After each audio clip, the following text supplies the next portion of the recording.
یہ اصل میں وہ یہ کہہ رہی ہیں کہ یہ مکافات عمل ہے، اور یہ ہم بھی کہتے رہتے ہیں مختلف مواقع پہ، یہ ہم بات لفظ استعمال کرتے ہیں، مکافات عمل ہے، سبق سیکھنا چاہیے، اس میں سبق ہے کہ وہ پارسل کی بات کرنے والا خود پارسل ہو کے پاکستان میں آ رہا ہے۔ بہرحال یہ مریم سے توقع نہیں رکھی جا سکتی تھی۔ برا کیا ہے، یہ اتنا ہی برا اقدام ہے جتنا عمران خان، فواد چودھری، شیخ رشید اور دیگر ان کے لوگ تھے جب یہ نواز شریف بیمار ہو کے گئے ہیں تب یہ باتیں کرتے تھے، دیکھیں جناب گھوڑے کی طرح جا رہا ہے، خود ہی سیڑھیاں چڑھ گیا جھوٹو جھوٹ، اور پھر وہاں ان کے جو داخل ہوئے ہاسپٹل میں اس کی جھوٹی خبریں انہوں نے چلوائیں کہ جناب وہ ٹھیک ہیں، فٹ ہیں، جو بھی باتیں ہیں ساری، اور ان کی والدہ کے حوالے سے بندے کو غصہ تو ہوتا ہے۔ اب آتے ہیں جناب اعظم وزیر تارڑ صاحب کی طرف۔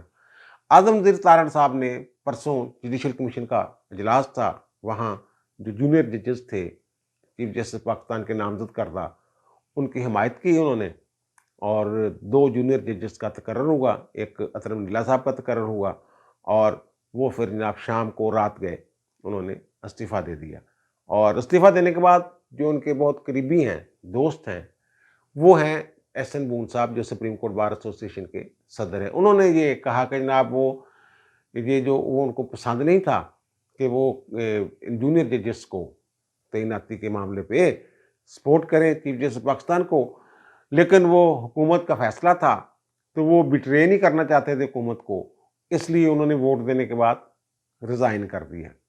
اس بات میں کتنی کی حقیقت ہو سکتی ہے؟ اور جو عاصمہ جہانگیر والی بات ہے وہ میں نے پتا کیا، کوئی پریشر نہیں تھا، یہ عاصمہ جہانگیر کی کانفرنس میں جو نعرے لگے ہیں اس کے حوالے سے جناب بڑا پریشر آ گیا تھا ان پہ، انہیں کہا جا رہا تھا استعفیٰ دے دیں، لندن سے فون آ گیا، فلاں جگہ سے فون آ گیا جناب آپ ریزائن کر دیں، ریزائن کر دیا۔ اور احسن بون نے بھی یہ بات کی کہ جناب لا تعلقی کے اظہار کا جو کہا جا رہا تھا نہیں کہنا چاہیے تھا، میری اطلاع کے مطابق یہ صرف ایک پروپیگنڈا ہے، ایسی کوئی بات ہی نہیں ہوئی۔ اعظم وزیر تارڑ نے اس نعرہ بازی کی مذمت کر دی تھی، بس میرے خیال وہ کافی تھا۔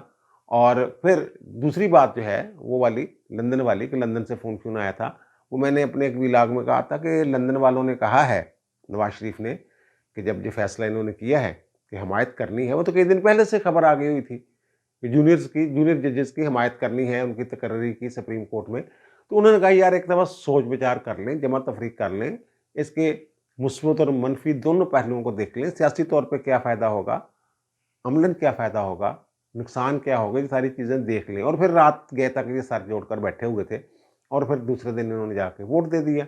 تو اگر یہ لندن سے فون آیا ہے پھر تو یہ فون آنا چاہیے تھا جناب میں نے تجھے کہا تھا اب سوچ بچار کر لیں، اب جو پریشر آ رہا ہے وکلا کا وہ بھگتے ہیں آپ۔ اب اس کی اصل وجہ کیا بنی ہے ریزائن کی؟ اصل وجہ یہ ہے کہ جناب وکلا نے بہت شدید رد عمل کا اظہار کیا ہے، نون لیگ کو بھی برا بھلا کہا ہے، شریف فیملی کو برا بھلا کہا ہے، اور اعظم وزیر تارڑ صاحب کو بھی برا بھلا کہا۔ اب اعظم وزیر تارڑ صاحب وکلا کے ایک بہت بڑے گروپ کے، عاصمہ جہانگیر گروپ جسے کہتے ہیں انڈیپینڈنٹ گروپ، اس کے بڑے لیڈروں میں سے ایک ہیں، وہ ہیں احسن بون صاحب ہیں، عابد ساقی صاحب ہیں۔ تو 28 اکتوبر کو سپریم کورٹ بار کا الیکشن ہو رہا ہے 2 دن بعد، تو اس میں ظاہر ہے لوگوں کا اگر وکلا کا اتنا شدید رد عمل ہے تو اس کو کنٹرول کرنے کے لیے، رد عمل کا رد کرنے کے لیے کچھ نہ کچھ تو کرنا تھا۔ مین وجہ جو ہے ان کے ریزائن کی وہ جناب وکلا کا رد عمل ہے اور الیکشن ہے اور ان کی بار کی سیاست ہے۔ رانا ثناء اللہ جو ہمارے وزیر داخلہ ہیں انہوں نے بھی یہ کہا ہے کہ جناب وہ پہلے بار کے رہنما ہیں پھر وہ وزیر ہیں، انہوں نے جو فیصلہ کیا ہے ہم ان کے ساتھ ہیں۔ اس میں اور بھی کئی چیزیں آئیں گی، ابھی آپ دیکھیں گے جو کیس ہوں گے شریف فیملی کے، نون لیگ کے، ان میں وکیل کے طور پہ یہ آپ کو عدالتوں میں پیش ہوتے نظر آئیں گے، کیونکہ وزیر کے طور پر وزیر رہتے ہوئے یہ کسی عدالت میں پیش نہیں ہو سکتے۔ یہ صورتحال ساری جو بنی ہوئی ہے، ایمی بس اس کو عاصمہ جہانگیر سے جوڑ رہے ہیں کچھ لوگ کسی بات سے جوڑ رہے ہیں، یہ الیکشن کا معاملہ ہے، سیاسی گیم ہے۔ آپ کو چند دنوں بعد وہ عدالتوں میں بطور وکیل بڑے بڑے مقدمات میں پیش ہوتے نظر آئیں گے، جو نواز شریف سے متعلقہ ہوں گے، نون لیگ سے متعلقہ ہوں گے، عمران خان کے خلاف ہوں گے، جو بھی معاملات ہیں۔ اچھا اب جناب آتے ہیں جو عمران خان نے اعلان کیا ہے۔ عمران خان نے کل یا پرسوں یہ کہا تھا کہ جمعے والے دن میں اعلان کروں گا ڈیٹ دوں گا کہ کب لانگ مارچ پہ جانا ہے۔ یہ جو ارشد شریف صاحب والا معاملہ ہوا ہے کینیا میں، ایک سانحہ پیش آیا ہے، اس کے بعد یہ اچانک تاریخ کا اعلان کر دیا گیا ہے، اور جو انہوں نے پشاور میں بھی بات کی ہے، لاہور میں بھی پریس کانفرنس کی ہے، تو وہ دونوں میں ارشد شریف صاحب کا انہوں نے ذکر کیا ہے۔ اور کے پی میں تو اعلان کر رہے ہیں کہ جناب ہم ایک یادگار بھی بنائیں گے ان کی، اور پنجاب میں بھی وہ کہتے ہیں کہ میں وزیر اعلیٰ سے ملوں گا اور انہیں کہوں گا ارشد شریف کی ایک یادگار، ارشد شہید کی ایک یادگار بنا دی جائے۔ اور پھر یہ الزامات لگا رہے ہیں بہت زیادہ، اور کیا یہ ایک سوال پیدا ہوتا ہے ذہن میں، کیا عمران خان کو کسی واقعے کا یا سانحے کا انتظار تھا کہ اسے استعمال کریں اپنے لانگ مارچ کے لیے؟ بہرحال بہت سارے حلقوں کی طرف سے یہ سوال سامنے آ رہا ہے کہ جناب یہ اس سانحے کے فوراً بعد اعلان کیوں کیا جا رہا ہے؟ اور پھر خان صاحب جو ہیں وہ ارشد شریف کے حوالے سے کچھ ایسی باتیں کر رہے ہیں کہ جناب یہ ٹارگٹ کلنگ ہے، یہ انہوں نے کہا صاف صاف۔ اور انہوں نے یہ کہا ہے کہ مجھے تو پہلے ہی پتا تھا، میری اطلاع تھی، میں نے اسے کہا کہ جناب آپ نکل جائیں پاکستان سے۔ انہوں نے پہلے انکار کیا، دوبارہ پھر میں نے انہیں کہا کہ میری پکی اطلاع ہے، انہوں نے تمہارے بندے بھیج رہے تھے ان کے گھر، انہوں نے تمہیں مار دینا ہے۔ اور پھر انہوں نے یہ پہلے ایک جگہ کہہ رہے ہیں مار دینا ہے، پھر دوسرے کے کہہ رہے ہیں کہ ان کے ساتھ وہی کرنا تھا جو اعظم سواتی کے ساتھ کیا تھا، کہ لے جا کے بند کر کے ننگا کر کے مارا۔ اس طرح کی بات شاید جیسے خان صاحب کہتے ہیں، جو پی ٹی اے کا پکڑا جاتا ہے اس کو سب کو یہ کہتے ہیں کہ جناب کپڑے اتار کے بے لباس کر کے مارا۔ اس طرح کی بات خان صاحب نے کی ہے۔ دو باتیں کی ہیں کہ ایک تو انہوں کا جو پکڑا جاتا تو وہ سواتی والا سلوک کرنا تھا، اور دوسری طرف یہ کہہ رہے ہیں کہ جناب مجھے اطلاع تھی کہ سازش ہو گئی ہے، تیار ہو گیا معاملہ، تو انہوں نے اس کی جان لے لینی ہے۔ بندے بھی بھیجتے تھے، تو پھر دبئی چلے گئے، اور دبئی سے ان کا ویزا ختم ہونے والا تھا، پھر وہ چلے گئے جناب نیروبی کینیا۔ بھائی دبئی کا جو ویزا ختم ہو جائے تو اس کا تو آسان سا طریقہ ہے، وہاں جو امارات ہیں، ایک دبئی سے نکلے بندہ دوسری امارت میں جائے، شارجہ میں چل جائے، شارجہ سے واپس آ کے وہاں سے ویزا لگا کے دوسرے ہمارے یہاں جاتے ہیں وہاں ملازمتوں کے لیے لوگ، تو وہاں ان کا جب ہو جاتا ہے معاملہ، طے ہو جاتا ہے، انٹرویو وغیرہ میں پاس ہو جاتے ہیں، تو پھر پاکستان یا ایک دفعہ دبئی سے باہر جانا ضروری ہوتا ہے ان کے لیے دوبارہ ویزے کے لیے۔ تو وہ ایسا کرتے ہیں کہ جناب رات کو چل جاتے ہیں شارجہ، اور دوسرے دن وہاں سے واپس دبئی آ جاتے ہیں، اور پتہ چلتا ہے جناب ایگزٹ ہو گئی، اور پھر دوبارہ ویزا مل جاتا ہے اور دوبارہ آ جاتے ہیں۔ تو یہ وہاں ایسا کر سکتے تھے، یہ صرف وہاں ہی کیوں، کینیا ہی کیوں، جبکہ سب کو پتہ ہے کہ کینیا میں جو امن عامہ کی صورتحال ہے، اور جو وہاں یہ مافیا ہے، جو ڈرگ لارڈز ہیں، اور وہاں جو ہمارے ہمسایہ ملک ہیں وہاں کی جو ایجنسیاں ہیں ان کے پلانٹڈ لوگ ہیں وہاں پہ، اور وہاں جو بھی گیا ہے وہ ضرور لوٹ مار کا شکار ہوا ہے، اور پولیس بے بس نظر آئی ہے۔ وہ وہاں بھتہ دے کے چھوٹے ہیں جو بھی لوگ گئے ہیں۔ دو تین لوگوں سے میری بات ہوئی ہے جو وہاں نیروبی کا سفر کر کے آئے ہیں، وہ کہتے ہیں ایک کہتے ہیں میرا پاسپورٹ چھین لیا، ایک کہتے ہیں جناب رشوت شروع ہوتی ہے، اور رشوت زیادہ نہیں لیتے، وہ $50 $10 اتنی کی رشوت ان کی جو ریٹ ہیں وہ لیتے ہیں، وہ جو انٹرسٹ دیتے ہیں ویزے پہ، تو وہ ویزا تو ہوتا ہی نہیں، وہ پاسپورٹ کے بعد انٹری مارتے ہیں۔ تو اس کے لیے ایک صاحب ہمارے رانا سیل صاحب ہیں کینیڈا میں ہوتے ہیں، وہ کہا میں نیروبی گیا تو انہوں نے مجھ سے $50 لیے، اور کہ پاکستان سے کیا لے کے آؤ، کیا گفٹ لے کے آئے ہو، یہ نقدی دو گے؟ کہنا میں نے $50 دیے، وہ خوش ہو گیا، آگے گیا، اور پھر وہ کہتے ہیں میں نکل گیا ایئرپورٹ سے، پھر کسٹم والے، جعلی کسٹم والے یا اصلی کسٹم والے وہ آ گئے، انہوں نے کچھ مجھ سے پیسے لیے تھوڑے سے، میری جان چھوڑی۔ پھر میں ہوٹل سے ایک دن باہر نکلا تو ایک صاحب نے آیا میرا پاسپورٹ چھین لیا مجھ سے، اور پاسپورٹ چھیننے کے بعد انہوں نے میرے ساتھ سودے بازی کی، اور تھوڑے سے پیسے میں نے دیے، پھر پاسپورٹ واپس کیا۔ پھر میں دوسرے دن ہوٹل میں رکھ گیا پاسپورٹ، تو پولیس نے پکڑ لیا، پولیس کو تھوڑے سے پیسے دیے تو جان چھوٹ گئی۔ اس طرح وہاں کی وارداتیں جو ہیں وہاں ہوتی ہیں۔ ہر بندہ جو بھی گیا ہے وہاں پہ وہ کہتے ہیں جناب سینئر صحافی ہیں نشاط علی صاحب، انہوں نے بتایا کہ میں گیا تو میرا بھی سارا سامان لے گیا، پولیس بے بس تھی، پھر ایک ڈان تھا اس کو ڈھونڈا، اس نے پھر واپس کروایا، بیچ میں کچھ پیسے رکھ لیے۔ اس طرح ساری وہاں وارداتیں ہوتی ہیں۔ تو پھر وہاں کیوں بھیجا انہوں نے، کینیا میں کیوں بھیجا، کسی محفوظ ملک میں کیوں نہیں بھیجا؟ خان صاحب اپنا، اگر ان کو اتنا درد تھا خان صاحب کو ان کا، تو پھر کوئی اپنا اثر و رسوخ استعمال کرتے، کسی اچھے ملک میں بھیج دیتے۔ ویسے بھی ان کا یہ پاسپورٹ اگر چیک کریں تو ان کے اوپر کئی ویزے لگے ہوئے ہوں گے. یہ نہیں ہو سکتا کہ اتنے بڑے صحافی ہیں جس کی امریکہ سے بھی، امریکی محکمہ خارجہ جو ہے وہ بھی مذمت کر رہا ہے اور ان کے پاس ویزا نہ ہو کسی اور ملک کا.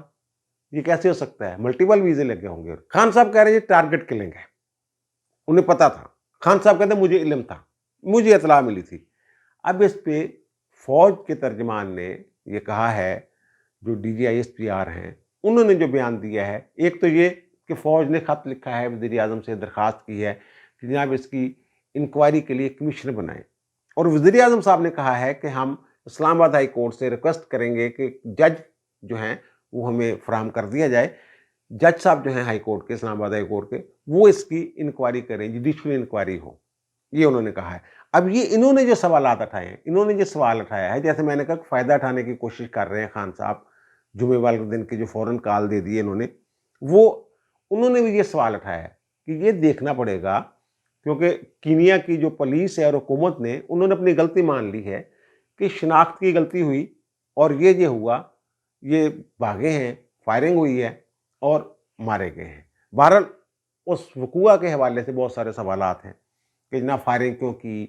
اگر اس میں بچہ اغوا ہو رہا تھا، جس کی اطلاع تھی کہ گاڑی جو چوری ہے اس میں ایک بچہ بھی ہے، اس پہ تو فائرنگ ہو ہی نہیں سکتی، وہ فائرنگ کیسے کرتی؟ لیکن وہاں پولیس کا جو معاملہ ہے ایسے ہی ہے، وہ خوفزدہ رہتی ہے کہ آگے سے جو وہاں، کیونکہ بہت سارے مافیاز ہیں اور وہ سارے مسلح ہوتے ہیں، کہ اس سے قبل کہ وہ فائرنگ شائرنگ کریں، وہ حملہ کریں، وہ پولیس والے وہاں پہلے ہی اپنی واردات ڈال دیتے ہیں.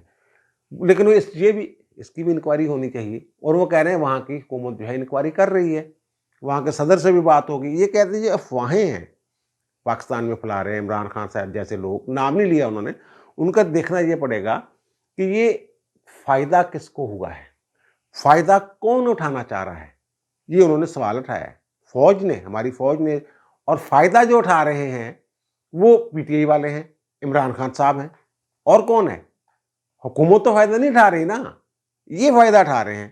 اور پھر فوج نے یہ بھی واضح کر دیا کہ ارشد شریف تو ہمارا ہی بچہ تھا. یہ انہوں نے لفظ استعمال نہیں کیا. انہوں نے کہا جناب یہ جو ہمارے دہشت گردی کے خلاف ہماری آپریشنز تھے، ضرب عضب اور دل فساد وغیرہ، اس میں تو فیلڈ میں جا کے یہ ارشد شریف صاحب جو ہیں یہ رپورٹنگ کرتے رہے ہیں، اور وہ رپورٹنگ جو فیلڈ میں جا کے کرتے ہیں وہ فوج کے ہی لوگ ہوتے ہیں، فوج کے پروردہ ہوتے ہیں، یا پھر فوج کی اشری بات یا اجازت کے ساتھ ان کو اجازت دی جاتی ہے کہ جناب آ جائیں. ان کو تفویض دیا جاتا ہے پورا، ایسے تھوڑا وہ چلے جاتے ہیں کہ جناب آپ جائیں، کہ بیٹل فیلڈ میں چلے جائیں اور جا کے وہاں آپ تصویریں کھینچ کے لیں. کہ جو بے بنیاد الزام تراشیاں کی جا رہی ہیں اس کی بھی انکوائری ہونی چاہیے. اور ظاہر ٹارگٹ کس کو کیا جا رہا ہے؟ فوج کو. الزام فوج پہ آ رہا ہے. فوج نے یہ مطالبہ کیا ہے کہ جو الزام تراشیاں کر رہے ہیں اور جو فائدہ اٹھا رہے ہیں اس سے، ان کے خلاف قانونی کارروائی بھی کی جائے. یہ مطالبہ کیا انہوں نے. اور ارشد شریف صاحب کا کوئی خدا نخواستہ اتنا بڑا جرم نہیں تھا کہ ان کی جان لے لی جاتی. ایک ہی ان کے اوپر ہے کہ انہوں نے کہا جی وہ کون تھا، وہ جو رجیم چینج والا جو ایشو تھا اس پہ انہوں نے لگایا تھا. اس سے زیادہ خطرناک باتیں کی ہوئی ہیں لوگوں نے. کھل کے نام لیا ہوا ہے باجوہ صاحب کا، ان سے بڑے صحافیوں نے نام لیا ہوا ہے، ان کے زیادہ فالوور ہیں جنہوں نے، ایسے صحافی جنہوں نے باقاعدہ جنرل باجوہ کا نام لیا ہوا، اور کئی نام لیے ہوئے انہوں نے کہ جناب یہ ہے وہ ہے، سازش اس کی تھی. عمران خان نے خود کہا ہوا ہے. بہرحال خدا نخواستہ مجھے کوئی ایسا نظر نہیں آ رہا کہ انہوں نے کوئی اتنا بڑا کام کر دیا ہو، اتنی بڑی بغاوت کر دی ہو کہ ان کی جان لے لی جائے. مجھے یہ لگ رہا ہے کہ ایک سانحہ ہے، اور یا اگر ہے تو پھر وہ لوگ ہیں جو اس سے فائدہ اٹھا رہے ہیں. یہ کہتے ہیں نا بعض اوقات بڑے معصوم سے چہرے ہوتے ہیں، بندہ کا خیال ہی نہیں جاتا اس طرف، یہ بھی ایسی واردات ڈال سکتا ہے. لیکن خود غرضی جو ہے ان کی، وہ انہیں مجبور کر دیتی ہے کہ ڈال دیں واردات. اور خان صاحب سے کچھ بعید نہیں ہے. اب یہ کھرا جو ہے نا، یہ خان صاحب کی طرف انگلیاں اٹھنی شروع ہو گئی ہیں. اب کھرا ان کی طرف جاتا ہے، وہ اس میں کچھ ان پہ آتا ہے الزام، کو ثابت ہوتا ہے یا نہیں آتا، لیکن وہ انگلیاں ان کی طرف اٹھنا شروع ہو گئی ہیں. خان صاحب جس تیزی کے ساتھ یہ حرکتیں کر رہے ہیں. اور پھر وہ جو میں کہا سپریم کورٹ سے کوئی بڑا حکم آ سکتا ہے، وہ آج